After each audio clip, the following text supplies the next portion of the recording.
Uma boa noite então, senhoras, senhores, nossos ouvintes aí da internet.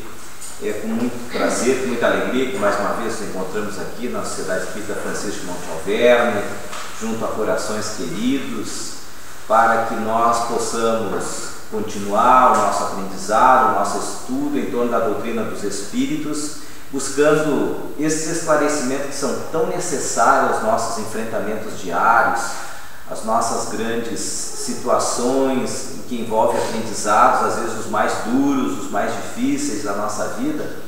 E nós vamos encontrar efetivamente na doutrina espírita esse Consolador prometido por Jesus, aquele que vem nos envolver nos momentos em que nós mais necessitamos, colhendo deles inspiração, amparo e proteção. Então, a todos, a equipe espiritual da casa que nos envolve, para que nós possamos nesta noite então realizar a contento a nossa atividade e extrair as melhores convicções em torno do tema da noite. Então nós vamos falar sobre a parábola Os Trabalhadores da Última Hora. Os Trabalhadores da Última Hora. Esta parábola, ela está inserida no Evangelho de Mateus, capítulo 20, versículos 1 a 16. E também no Evangelho segundo o Espiritismo, no capítulo 20 desta obra do Evangelho. É interessante esta parábola, porque assim como tantas outras, ela tem um elemento enigmático aqui na parábola. Mas antes de nós efetivamente entrarmos em detalhes dela, é bom a gente ter uma noção do que representa a parábola, uma parábola de Jesus. Toda parábola ela tem um ensinamento espiritual dos mais elevados possíveis. Se nós formos aqui relembrar o ensinamento de Emmanuel na obra Caminho da Luz com relação àquele que constitui essa personalidade que nós chamamos de Jesus, quem é Jesus? Emmanuel deixa claro na obra que o Cristo, Jesus, é o governador espiritual do nosso planeta e que é Ele o responsável pela formação do nosso mundo, pelo projeto do nosso mundo de acordo com o Criador. Então, desde o momento em que o nosso planeta Terra começa a se formar, quando ele se desprende da grande nebulosa e que daria origem ao nosso sistema solar, Jesus, esse Espírito que nós conhecemos pelo Cristo, foi o ser puro destinado a coordenar a evolução do nosso planeta, todas as fases desse processo evolutivo e de todo aquele conjunto de espíritos que passariam nesta grande escola que nós chamamos de Terra. Então o Cristo, na formação do nosso mundo, já era um espírito puro. Isso há 4,5 bilhões aproximadamente de anos atrás. Então, quando a gente está falando de uma parábola de Jesus, nesta parábola nós vamos encontrar condensado um ensinamento de uma destas almas puras, das várias que existem no universo, mas que nós conhecemos por Jesus.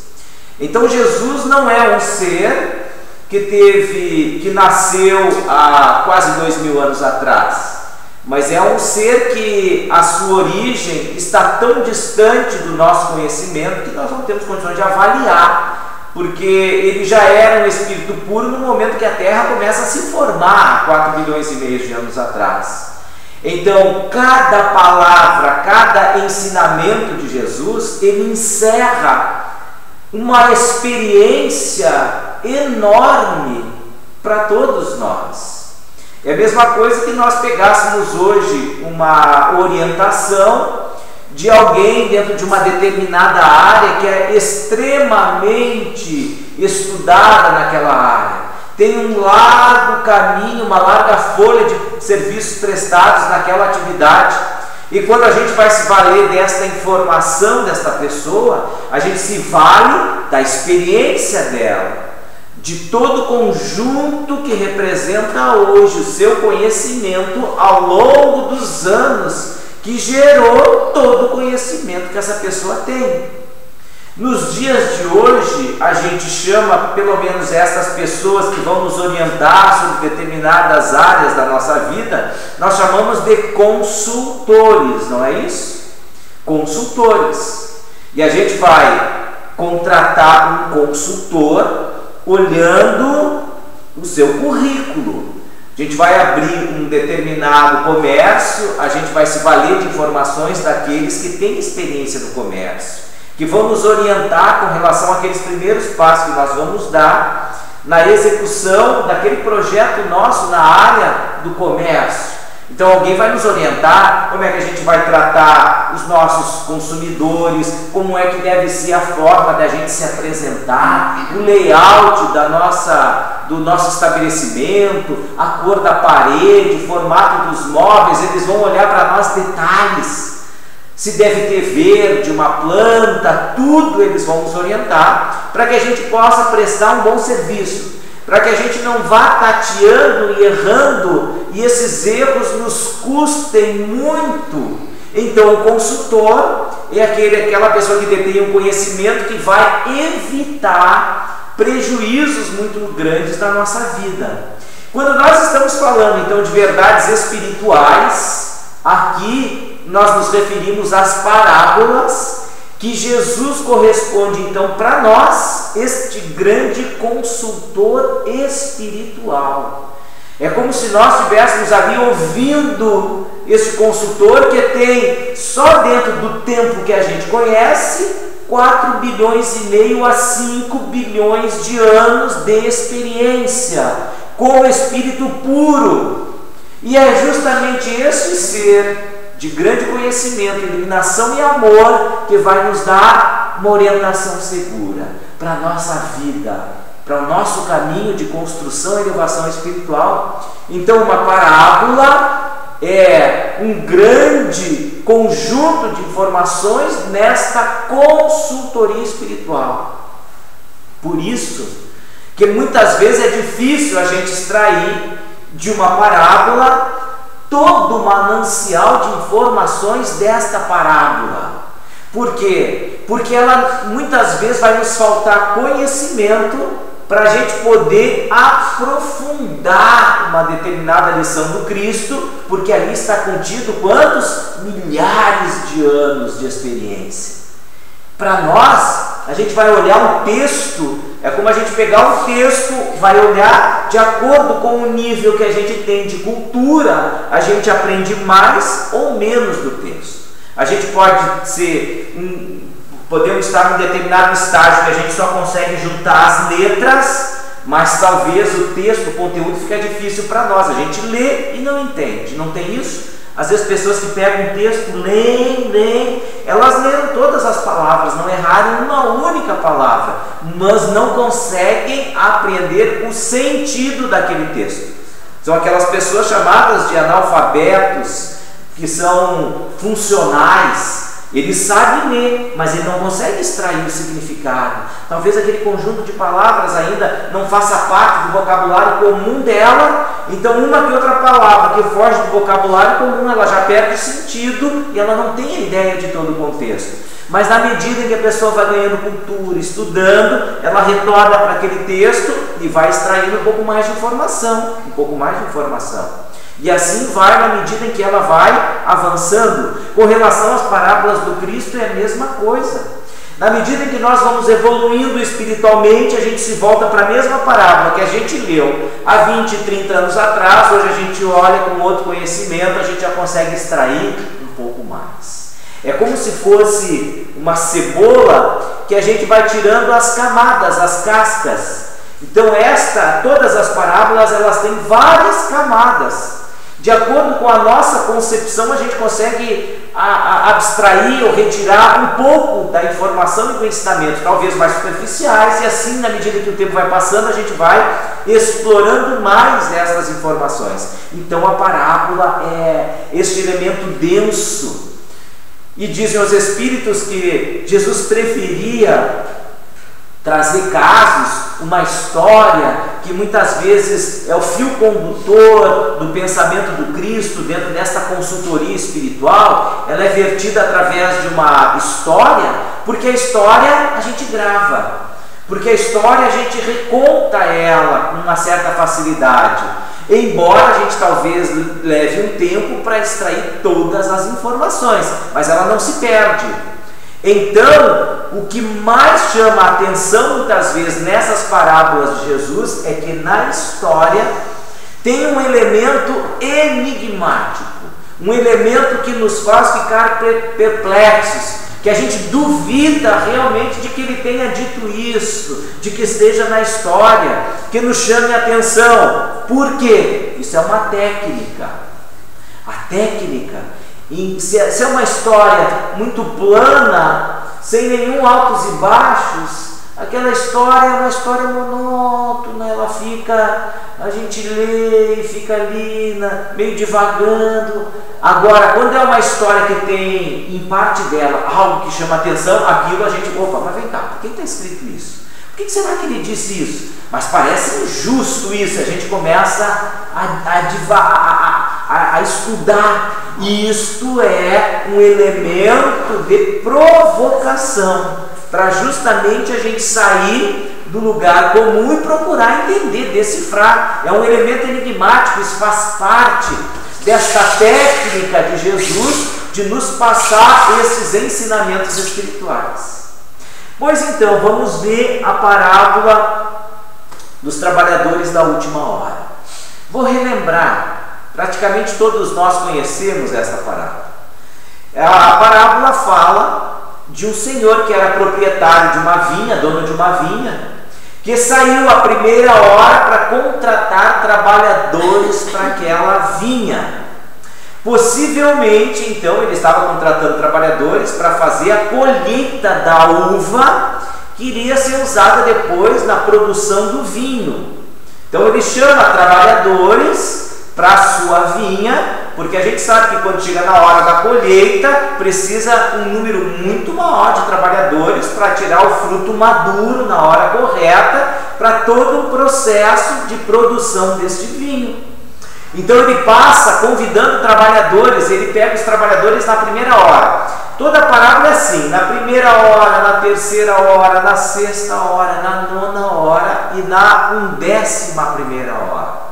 Mas vem cá, que primeira hora é esta? Já para a gente começar a entender. Na época de Jesus, na Palestina, eles contavam as horas desde o nascer do sol ao pôr do sol. Era o tempo que eles tinham para o trabalho. Não tinha luz elétrica, era difícil um trabalho noturno. Hoje a gente tem trabalhos 24 horas, dentro de determinadas fábricas é dia, em razão da intensidade de luz gerada. Agora, naquela época não, era no horário do sol, da luz do sol. Então a primeira hora começava às 6 horas da manhã e se estendia até às 6 horas da tarde, até a 12ª hora. Então eles contavam assim: primeira hora, 6 da manhã, segunda hora, 7 horas da manhã, 8 horas, terceira hora, 9 horas da manhã, e assim sucessivamente. Então este dono de uma propriedade, o senhor da vinha, saiu para contratar trabalhadores à primeira hora, 6 horas da manhã. Contratou um número de servidores, definiu com eles um salário, disse: olha, eu vou pagar um dinheiro por dia de trabalho. Eles combinaram, foram até lá, mas ele percebeu certamente que aquele número de funcionários era insuficiente para o trabalho que tinha a realizar. Saiu a terceira hora para contratar mais funcionários. Levou eles, contratou a um dinheiro por dia. Saiu a 6ª hora, a 9ª hora e saiu a 11ª hora. Esta 11ª e a 11ª hora, uma hora antes de acabar o dia de trabalho. Que horas eram nesse dia especificamente? 5 da tarde. Então às 5 da tarde ele saiu para contratar mais servidores. E viu eles na praça, perguntou: mas o que vocês fazem aqui? Disse: olha, nós estamos desde cedo, ninguém nos contratou, nós estamos aguardando para ser contratado. Pois então vem que eu vou pagar um dinheiro para vocês. E eles foram. Em relação aos que chegaram primeiro, eles só trabalharam 1 hora, porque chegou às 6 horas da tarde, encerrou o trabalho, e ele pediu, o senhor da vinha pediu que aquele que ajudava ele nessas atividades arrumasse a fila para ele pagar os trabalhadores desse dia. E aí vem um elemento estranho. Jesus diz que este homem começou a pagar os últimos, aqueles que chegaram às 5 horas da tarde. Ele fez a fila ao contrário. Os primeiros a receberem na fila foram os últimos a chegar. E os primeiros a chegar foram os últimos da fila. E quando ele começou a pagar, ele pagou para esses que chegaram às 5 horas da tarde o mesmo valor que eles tinham estipulado para aqueles que chegaram às 6 horas da manhã, um dinheiro por dia de trabalho. Vocês imaginem o que aconteceu na fila. Aquele que estava na frente, que é o que tinha chegado às 5 da tarde, tinha atrás dele um que chegou às 15 horas, às 3 horas da tarde. O que ele fez? Olhou e disse assim: não, mas ele está ganhando um dinheiro, trabalhou 1 hora. Aí quando chegou a vez dele, e assim foi sucessivamente, até os que chegaram pela primeira hora. Disse assim: mas é injusto isso. Nós estamos aqui desde as 6 horas da manhã, agora para pagar a mesma coisa que aqueles que trabalharam 1 hora só. Isso é o elemento de incógnita na parábola. E aí Jesus diz nesta parábola que o senhor da vinha diz assim: mas eu não contratei com vocês um dinheiro por dia de trabalho, vocês estão reclamando do quê? Se eu vou pagar aquilo que eu prometi para vocês, e além do mais, eu sou o proprietário, eu não posso fazer o que eu bem quiser dos bens que estão à minha disposição e que são meus, e que eu não devo, não devo nada para ninguém, que são meus, eu não posso dispor dele da maneira como eu quero. Então vocês vão receber aquilo que foi contratado. Então fica essa dúvida, dessa injustiça dentro dessa história. Por que isso? Primeiro a gente tem que compreender que contexto é esse dessa história. Evidentemente que o Senhor da vinha é Deus, né? É Deus. A vinha é o universo, mais especificamente aqui o nosso planeta. Essa é a nossa atividade. E a vinha corresponde ao nosso trabalho de evolução espiritual. Por quê? Porque a vinha, nós vamos perceber lá no livro dos Espíritos, que os Espíritos mandaram uma vez para Kardec um desenho que era de uma cepa, que eram as ramas de uma videira com um cacho de uvas. E aí explicaram o que correspondia àquela videira. Diz assim: olha, esta videira, ela corresponde a toda a criação de Deus. A cepa, os ramos, corresponde ao corpo físico nosso. O vinho, o néctar que a gente vai extrair da uva, é o espírito, a parte mais quintessenciada, mais pura. E o bago da uva corresponde ao espírito encarnado, porque ele está preso a esta cepa, é o espírito encarnado. Então, e é através desse processo do vinho, de fazer o vinho, que a gente vai extrair da uva este néctar, que é o trabalho do espírito ao longo do nosso processo evolutivo. É através da matéria que a gente realiza as nossas incursões necessárias nesse mundo para extrair daqui conhecimento, cultura, experiência. A gente sabe que não tem como o espírito evitar a vinda ao mundo material dentro do seu processo evolutivo. É nesta vinda, nesse exercício na matéria, é que nós vamos extrair conhecimento, nós vamos extrair experiência, realizando um trabalho espiritual até o momento de chegarmos ao espírito puro, que é o vinho, que é o néctar deste fruto e que faz parte desse processo evolutivo. Então ainda nós nos encontramos aqui na nossa existência com esses propósitos de passar por várias e várias situações para aprender, para desenvolver a nossa consciência e formar então com o tempo este néctar, desse fruto que representa a nossa divindade em nós. Quando a gente chega a esta condição de espírito puro, nesse processo de evolução espiritual, extraindo néctar nesse processo, então a vinha os trabalhadores da vinha correspondem a isso. É esse trabalho de evolução espiritual, de chegar no tempo maduro para colher um fruto, para extrair o néctar. Então, esta é a vinha. E quem são os trabalhadores desta vinha?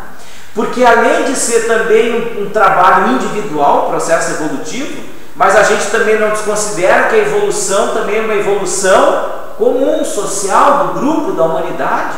Se a gente olhar a história da nossa humanidade, a gente vai ver fases e vai ver evolução na nossa humanidade. Porque Kardec fala muito também da questão da solidariedade entre os grupos, entre os espíritos. Alguns começam a fazer alguma coisa num determinado tempo e isso vai se criando, dando raízes, eles vão retornando esses espíritos de novo, já pegam o trabalho que foi feito pelos outros, levam dali adiante, e assim é um processo de solidariedade. Hoje, nós nos valemos do fruto, do trabalho, da dedicação de muitos espíritos que vieram antes de nós.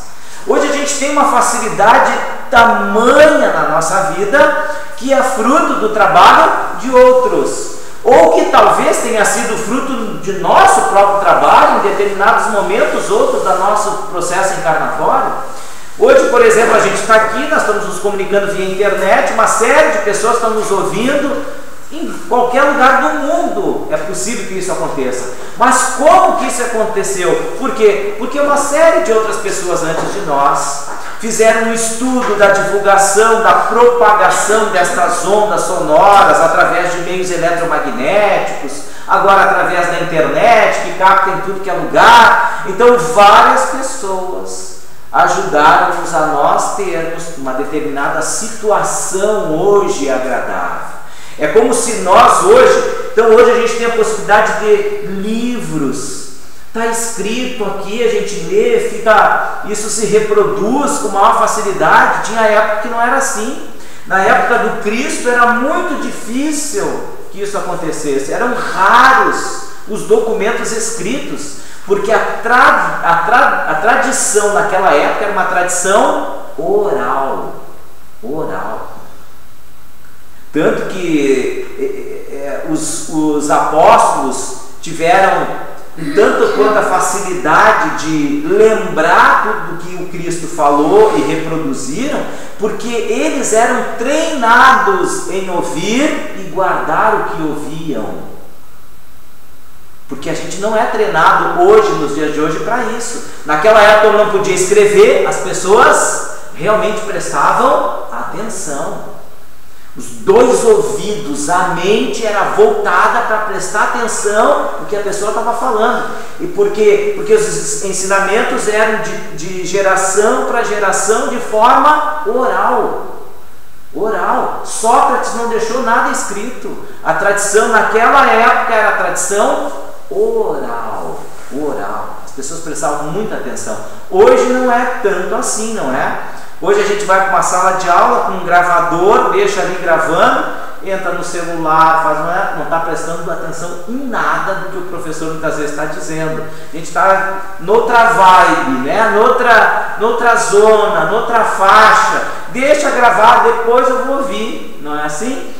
Tem as palestras, a gente deixa gravando, depois eu não peguei algum detalhe lá do que o Velocino disse, eu entro lá na palestra, lá vou escutar, porque a gente não tem mais o hábito de escutar. Naquela época, que a pessoa falou, morreu, ela deu as costas, tá? Quem pegou, pegou, quem não pegou, não pega mais. Então eram treinadas desde cedo para isso.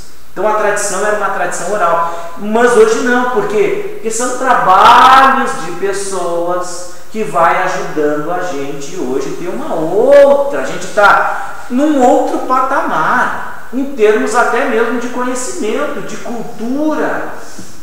Hoje uma criança de 7, 8, 10, 13 anos de idade tem muito mais conhecimento do mundo à sua volta do que tinha uma criança de 7, 8, 11, 13 anos lá na época de Jesus. Hoje a corrida é enorme. Em termos de tecnologia nem se fala, não é? Hoje as crianças é que são técnicos de TI dos avós, não é? O avô ou a avó compra um celular, quem vai ajudar é o neto. Ele que, não, avô, que legal isso aqui e tal, tem várias funções. Não, mas o avô só quer saber ligar, onde é que liga, qual é o botãozinho, eu não estou entendendo isso. Pô, é touchscreen isso, e a gente quer achar o botão ainda. Tanto que as crianças hoje, às vezes, tu dá um livro para ela, se ela é acostumada com o celular desde pequeno, ela acha que ela fazendo assim vai correr a folha, vai correr as letrinhas, não corre, não está acostumada a virar a página, né? Então, são épocas, e evidentemente que os espíritos já vão vindo como fruto de trabalhos que começaram lá atrás. Então hoje é como se a gente estivesse em cima do ombro de um gigante, já olhando as coisas que já foram feitas, de um ponto completamente diferente do que tinham aqueles há muitos anos atrás. E assim é o processo, isso que Kardec chama de solidariedade. Então, esta vinha, ela representa também não só o trabalho de evolução individual, mas um trabalho de evolução coletivo. Em que esses trabalhadores, mais de um, que vieram a primeira hora, que vieram a terceira hora, a sexta hora, a nona hora, a 11ª hora, na realidade fazem parte de grupos de espíritos que foram trazendo um determinado conhecimento ao longo dos anos da nossa evolução na Terra.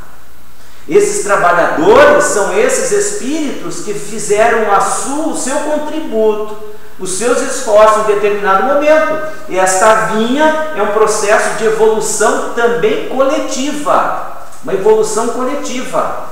E nós estamos chegando num determinado momento que é de colher os frutos deste trabalho. Este que é o momento de colher os frutos desse trabalho que todas essas gerações realizaram. Só que nós temos que entender também a que tipo de trabalho e formação está se referindo a parábola. Jesus está trazendo para nós informações de conteúdo espiritual. Então, esta parábola, ela se reporta à nossa evolução do ponto de vista da espiritualidade espiritual. E quando nós tratamos de espiritualidade, nós estamos fazendo o seguinte, olha, existiu na nossa humanidade povos que se preocuparam em fazer uma construção coletiva na área da filosofia, foram os gregos. Nós vamos encontrar povos que trouxeram contribuições significativas nas questões das relações sociais, de governo, de justiça. Nós estamos falando dos romanos. Nós tivemos povos entre nós que fizeram um grande trabalho de construção na área efetivamente do conhecimento humano para novos valores como liberdade, igualdade, fraternidade. Nós estamos falando do povo francês. Agora, quando a gente fala da evolução espiritual, a gente está prestando atenção a um determinado grupo de trabalhadores que nos ajudou a fazer a construção da relação do homem para com o Criador.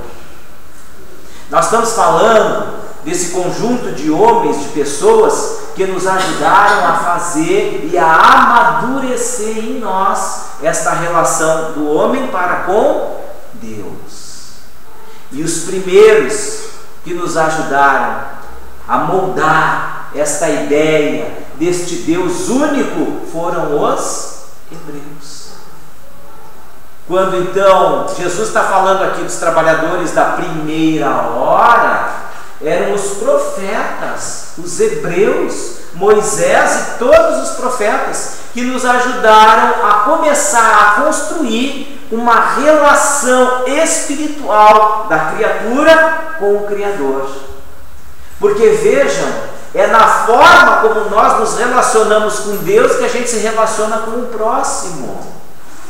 Se a gente tem na nossa mente uma figura de um Deus que seja um Deus vingativo, um Deus cruel, nós vamos nos relacionar com as pessoas assim, desta maneira, de forma cruel, um Deus vingativo, pensamento de castigo, de culpa, de dor, de sofrimento, de céu, é sempre aquela culpa nos rodando, porque é a maneira como nós nos relacionamos com Deus. Então esta relação do homem com Deus é extremamente importante. E os hebreus começaram a fazer todo esse trabalho. Começou com Moisés, trazendo do mundo espiritual o decálogo, e vejam a forma como esse decálogo é apresentado para nós. Vejam, é a mesma forma quando a gente conversa com uma criança. Quando a gente conversa com uma criança, a gente diz para a criança assim, ó, não pega nisso aí, não é? Não põe a mão na tomada, não come isso, não faz aquilo. Ou seja, a gente sempre põe um não na frente. Não te suja, não põe o dedo na tomada, não come isso. É um não. A gente acentua aquilo que está errado, que não é para fazer. Como é que é todo o decálogo? Não matarás, não roubarás, não furtarás, né? Não cobiçar a mulher do próximo, o servo do próximo, o escravo do próximo. Não, não, não, não. Porque é uma linguagem ainda infantil. Porque era o homem naquela época, infantil. Por que Moisés proibiu a comunicação com os mortos? Porque é como se estivesse falando com uma criança. Com a criança, a gente deixa a criança ligar o fogo do fogão? A gente não deixa. A gente vai dar uma faca para ela? Não vai dar uma faca pontuda para uma criança. Por quê? Porque ela vai se machucar, ela vai ferir a ela e outros. Então, naquela época, a maneira que os homens tinham para se relacionar com a espiritualidade era perguntar para a espiritualidade, era: vem cá, o meu rebanho de cabras, eu vou perder ele o ano que vem? O inverno vai ser mais rigoroso, menos rigoroso? Eu devo casar com a filha do Isaac ou não devo casar com a filha do Isaac? Será que Davi é o meu melhor pretendente? Eram essas as perguntas que eles faziam para a espiritualidade daquela época. Porque eram pessoas ainda infantis, espíritos infantis. Por isso a proibição. Não, porque não dava ainda, não tinha maturidade para isso. Precisava correr o tempo para que eles amadurecessem e pudessem então ter um relacionamento sadio com a mediunidade. Por isso. Então, os primeiros trabalhadores são os profetas, que vieram trazer esta relação do homem para com Deus, a primeira relação desse Deus único, os profetas. E os profetas, à sua época, eram homens que falavam da lei de Deus de maneira muito direta. Tanto direta era a forma como eles falavam sobre a lei de Deus aos homens, alertando o erro dos homens, que muitos pagaram com a própria vida. Vários profetas, por dizerem a verdade, botar o dedo na moleira das pessoas que elas estavam fazendo errado, agindo errado, elas foram mortas por causa disso. Tem uma passagem no Velho Testamento interessante do profeta Natã, que ele vai procurar nada mais, nada menos do que o rei Davi, e ele vai fazer uma cobrança séria ao rei Davi. Rei Davi, que foi o pai de Salomão, um dos reis mais venerados na tradição hebraica. E Natã vai para o rei Davi e coloca uma determinada situação para ele, diz assim: rei, aconteceu um caso muito triste e queria de ti uma solução justa para esse caso. Ele diz assim: mas então me ponha, que caso é este? Diz: olha, o meu vizinho tinha um rebanho de ovelhas. Só que aquele que era o proprietário do lado da propriedade dele tinha uma ovelha só. Ele tinha um rebanho e o outro tinha uma ovelha só. Ele botou na cabeça que ele queria a ovelha do outro. Enquanto ele não pegou a ovelha do outro, ele não cegou. O que ele fez? Ele matou o vizinho para ficar com a ovelha do vizinho. E o rei Davi disse: mas isso é um absurdo. Sim. Qual é a sentença que o senhor dá para este homem ganancioso que tinha um rebanho de ovelhas, botou o olho na ovelha do vizinho, matou o vizinho para ficar com essa ovelha e diz: olha, a pena para esse homem é pena de morte. Quem é esse homem? O rei Davi já estava enfurecido, queria mandar chamar o homem já para mandar executar. Aí o Natã olha para ele e diz assim: esse homem é tu, rei. Davi olhou para ele: mas como eu? Sim, tu podia e tens todas as mulheres que tu quer do reino. Tu és o rei, tu escolhe com quem tu quer ficar, porém, tu não contente com a tua esposa, com a tua família, Tu cobiçou a mulher do teu melhor amigo, do teu general. O que tu fizeste? Tu mandaste o general lá para frente da batalha, porque tu sabia que ele não ia vencer aquela batalha, ele morreu para tu ficar com a esposa dele. E era verdade. Este homem é tu, Davi.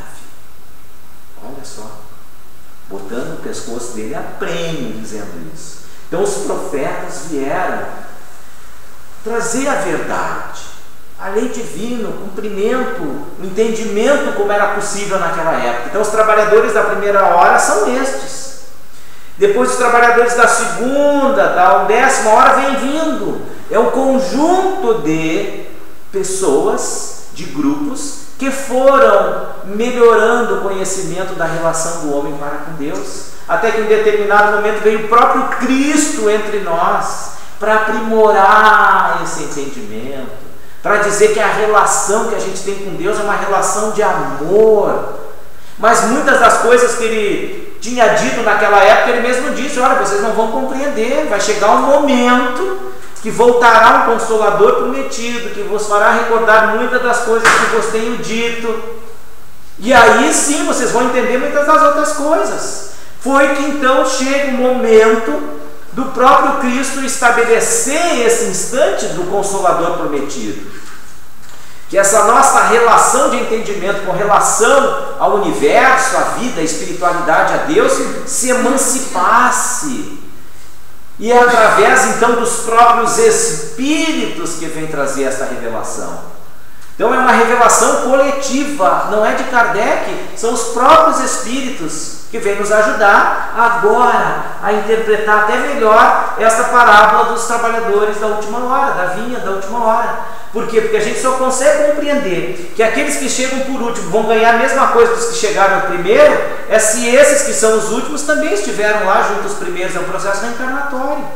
E agora, nesse último momento, é o momento deles receberem como fruto do trabalho desses anos todos. Porque muitos dos espíritas, dos espíritos que ajudaram na formação desta codificação espírita, estavam também lá junto, aqueles trabalhadores lá. Agora, o que a gente tem que entender é justamente o momento em que a gente está, desta passagem do nosso planeta para um mundo onde nós vamos começar a colher o fruto desse trabalho de longo tempo. É a colheita agora. É a colheita. E o interessante é justamente isso. A gente se perguntar, mas então quem são os trabalhadores da última hora? Somos nós. Todos nós somos os trabalhadores da última hora. Porque esses são os momentos derradeiros em que esta colheita vai se dar. Nós somos convidados para realizar esta colheita. E não importa o que fizemos ou deixemos de fazer antes, há mais de 3.000 anos, não importa. O importa é o que nós vamos fazer agora. É isso que diz a parábola. Porque os trabalhadores da última hora vão ganhar a mesma coisa do que os que estavam lá à primeira hora. Então não importa o que nós fizemos ou deixamos de fazer. O que importa é o que nós vamos fazer nesta última hora. É a nossa responsabilidade, o nosso trabalho, a nossa dedicação, o nosso esforço para construir este reino de Deus em nossos corações, fazendo definitivamente esta colheita nos nossos corações, que a gente possa ser em qualquer lugar em que nós estejamos, sejamos ali este referencial desta luz do Cristo, dessa espiritualidade, divulgando esta doutrina, este conhecimento para as pessoas que estão junto de nós, e principalmente através do exemplo, porque é no exemplo que a gente acaba cativando as pessoas, e não por aquilo que a gente fala. Aquilo que a gente fala tem valor, mas se isso estiver desassociado da prática, se perde. Diz que uma vez um rapaz, dois colegas, um dele era espírita na repartição pública, e o amigo dele não era espírita, e zombava dele. Diz: onde é que tu vai? Diz: eu vou na casa espírita. Mas vem cá, o que vocês fazem na casa espírita? Ele explicava: diz: lá na casa espírita, a gente vai lá, a gente estuda, fala sobre Jesus, ouve, lê a comunicação dos espíritos através das obras da codificação e tudo mais. Eles dizem, mas vem cá, vocês lá não fazem dança, batem tambor, fumam charuto. Começou a denegrir a crença daquela pessoa, que tanto quanto os outros que faziam uso disso também não mereciam de forma nenhuma uma discriminação pejorativa desta, mas ele acentuava. E essa pessoa foi deixando, não levava isso a conta própria de qualquer tipo de injúria, e foi deixando. Não, mas não é bem assim, deixa eu te explicar. E ele tinha uma paciência para explicar, aí a pessoa caçoando, zoando dele e tudo mais. O tempo se passou e um dia ele está lá no centro espírita dele, quando ele vê chegar esse amigo que zombava dele. Aí ele foi ao encontro do amigo e perguntou, o que te deu hoje? Vontade de fumar um charuto? Por isso que tu veio na minha direção, brincou com ele e tal, deu um sorriso meio amarelo e disse assim, não, é porque eu estou passando por um momento muito difícil na minha vida. Por que tu resolveste vir aqui? Olha, meu querido, eu resolvi vir aqui porque foi através da tua paciência, da tua tolerância, em ter me conseguido passar por tudo que eu fiz tu passar, da minha maneira de agir, de falar contigo, de ser grosseiro, e eu percebi que tu é uma pessoa diferente das demais. Se tudo que eu fiz contigo, tu não, de maneira nenhuma, tu me retrucaste ou retribuíste da mesma maneira agressiva como eu te agredi, é sinal que aonde tu vais, há de ser uma doutrina completamente diferente de todas aquelas que eu conheci. E eu estou precisando disso, de algo disso. Então vejo o exemplo que contagiou aquela alma no momento certo. Nós fomos os trabalhadores da última hora para fazer esta obra de Deus no nosso coração, a obra da tolerância, a obra do respeito, a obra da dignidade espiritual, a obra do perdão difícil, quando tem de ser trabalhado, o amor em todas as suas expressões. Esta é a hora. E não tem um de nós aqui nesta sala, no mundo espiritual, naqueles que estão nos ouvindo dos mais diversos lares distantes daqui, que não passem por situações difíceis, por testemunhos os mais complicados possíveis, nas suas famílias, consigo mesmos, na sua relação com a vida.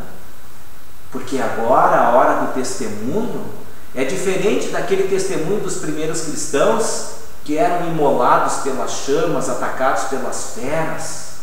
Agora, às vezes a agressão é quase que diária, de alguém que nos persegue, que nos ataca, nos atinge, está sempre pronto a desferir uma palavra ácida, a ser cruel cobrador, um justiceiro implacável, e a gente tem que passar por aquela situação compreendendo, tolerando, amando, perdoando. Este é o exercício do cristão de hoje,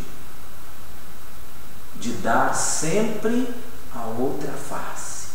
Se te baterem numa face, dá a outra. São poucos os minutos que restam para trabalhar esta última hora. Não vamos perder a nossa oportunidade. Não vamos nos deixar contaminar por aqueles que gritam na fila. Não vamos nos deixar envolver pelos perturbados, desorientados. É hora de realizarmos bem o nosso trabalho, desta construção do reino de Deus nos nossos corações. Que Jesus nos abençoe, nos proteja, nos encoraje para essa tarefa neste momento tão crucial da história da nossa terra. Muito obrigado.